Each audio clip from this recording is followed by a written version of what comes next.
The Germans had sent an expedition to Afghanistan during the outbreak of World War I in 1914. This expedition was conceived by Enver Pasha with the goal of using pan-Islamic ideology to start a revolt against the British. Anti-British revolutionary unrest in India was stirring, and the Central Powers felt that this would be a good way to capitalize on the opportunity.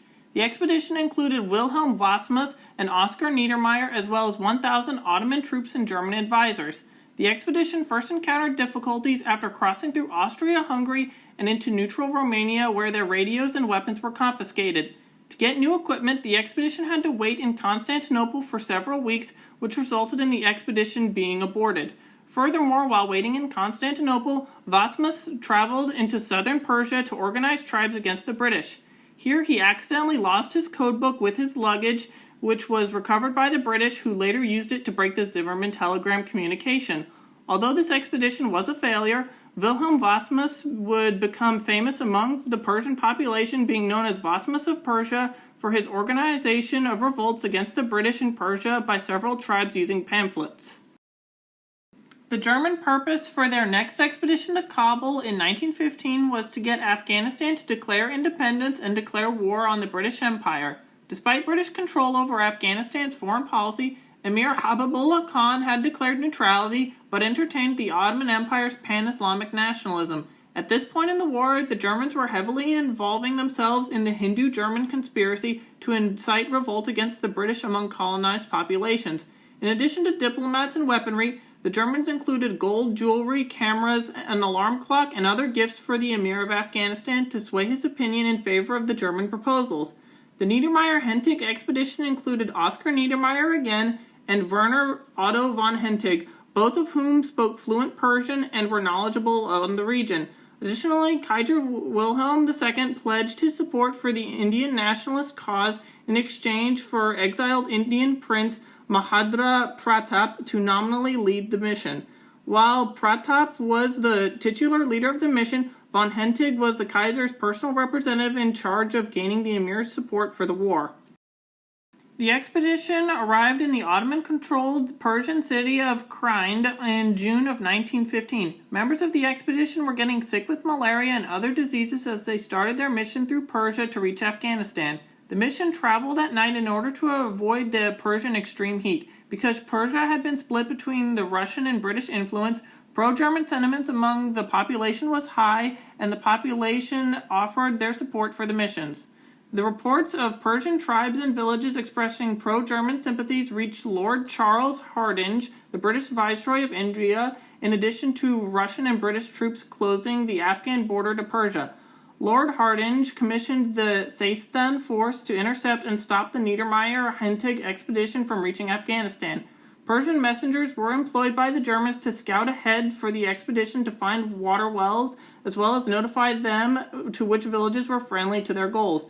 The German mission reached the city of Tebz on July 23, 1915, where they were welcomed by the mayor and joined by escaped Austro-Hungarian POWs from Russia.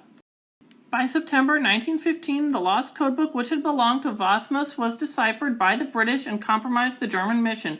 In order to throw the British and Russians off the mission's trail, Oskar Niedermeyer ordered 3 feint patrols. One was sent to the northeast to lure away the Russians. This patrol remained in Persia to establish an outpost in the desert. The next patrol was to go southeast to distract the British. This patrol would fall back to Kermanshah and establish a link with separate German groups. The third patrol was to scout ahead for the main group on their way to Afghanistan. On their assignments, each patrol was to spread misinformation to the Persians which they came across in order to confuse possible Russian and British agents. Upon carrying out their tasks, the third patrol walked into a Russian ambush in the desert and was destroyed. Furthermore, several of the Persian camel drivers hired by the expedition were addicted to opium and some would attempt to defect. One was shot while fleeing during this time.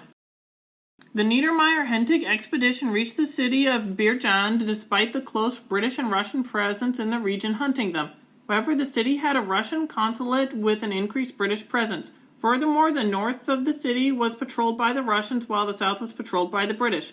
Following the advice of the Persian volunteers, Niedermeyer chose to bypass the city by the northern route as the desert was harsh and the conditions would be hindering the Seistan force and they would not be expected to travel there. Additionally, Niedermeyer ordered a decoy party to go south of the city and spread rumors that the Germans were taking the southern route. Niedermeyer's ruse paid off as the British and Russians had believed that they were searching for a larger force and were being spread thin. Niedermeyer learned more about the presence of the British through the nomads and started to have the group moving by day and night to keep ahead of their pursuers. However, desert rations continued on the men and exhaustion caused many men to be lost. When the expedition crossed over into Afghanistan in August of 1915, they were met by a freshwater channel which saved them from dying of thirst. 2 days later, the mission was outside the city of Herat, where Werner Otto von Hentig sent an Islamist scholar to advise the governor that they had brought gifts from the Kaiser to the emir. Shortly after making contact with Afghan authorities, the governor sent a guard welcoming the committee to meet the expedition and invite them into Herat as guests of the Afghan government. Upon entering the city, the mission was housed in the emir's palace, and von Hentig showed the governor the Sultan's declaration of jihad against the British. He also showed him the Kaiser's proclamation to recognize Afghan independence, promises of granting territory in Russian-controlled Turkmenistan and British India to Afghanistan. The governor of Herat gave the Niedermeyer-Hentig expedition freedom in the city despite the presence of British agents. The Germans entered Kabul in October of 1915, where they were greeted by a grand welcome by the city's inhabitants and an honor guard of Afghan troops. However, the Germans would not meet with Emir Habibullah Khan for several weeks because he had received a letter from King George V of Britain promising friendship. Furthermore, he had previously told the Viceroy of India that he would arrest any Germans who came into his country. Despite these promises by the emir, the governor was able to organize a safe route for the Germans to get to the emir and have a meeting.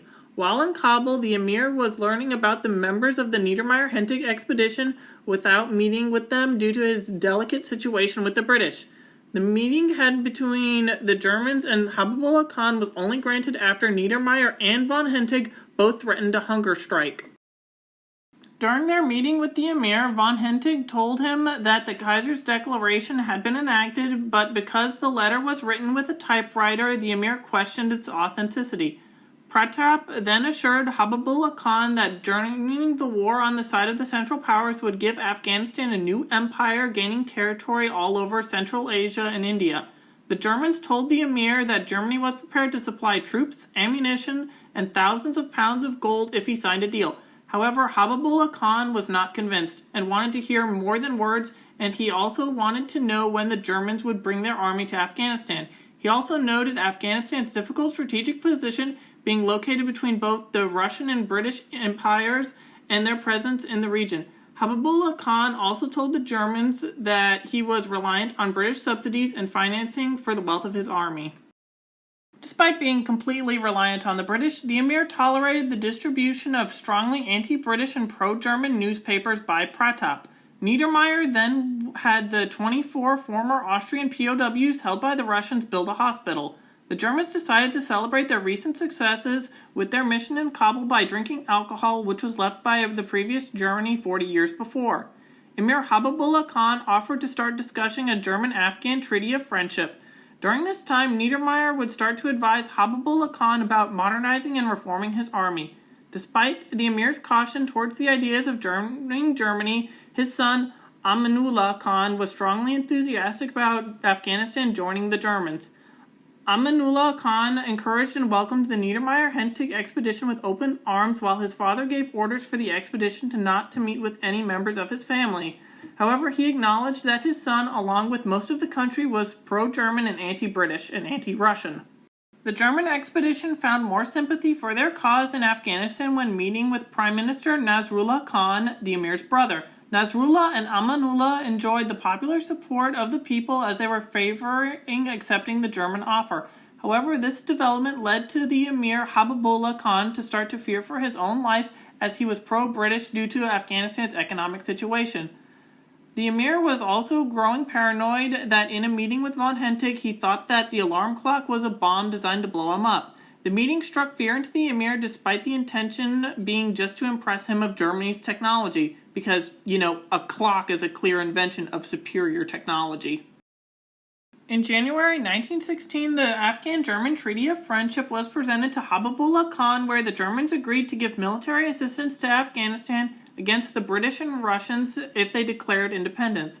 The treaty also assured that the emir's army would be modernized with German equipment and that Habibullah would be well paid. Niedermeyer urgently requested that Germany immediately send 20,000 troops to Afghanistan to prepare for an offensive into India. However, Habibullah Khan continued to remain neutral as he did not find the treaty valid due to the fact that it did not have Kaiser Wilhelm II's personal signature. Niedermeyer and von Hentig realized that Habibullah deeply mistrusted them and that British agents were supporting the emir. As a last-ditch effort to get Afghanistan to join the war, von Hentig offered Nasrullah to seize power from Habibullah, but that never happened. As the Germans made their way back through Persia in summer of 1916, they realized that their influence was slipping as the Arab revolt against the Ottomans showed that the Muslim world was turning away from the Central Powers and more towards the Entente. As a conclusion for the Niedermeyer-Hentig expedition to Afghanistan, the Germans learned that although the population can be staunchly pro-German, they could not do much if the leadership was not. On their way out of Afghanistan, von Hentig and Niedermeyer had agreed to split up the expedition as the Persians were no longer in favor of the Germans and the British and Russians were relentlessly hunting them. Niedermeyer was robbed and left for dead by Persians and became a beggar until he reached Tehran in July of 1916. Meanwhile, von Hentig made his way back to Germany through China and by means of a boat that went to Hawaii. The Persians quickly turned against the Central Powers in the wake of the Arab Revolt, and the Germans had not put in the effort to making allies in Persia as they had previously only relied on their popularity. Unlike the British Dunster Force, the Germans were not able to attempt the retraining and modernization of the local forces.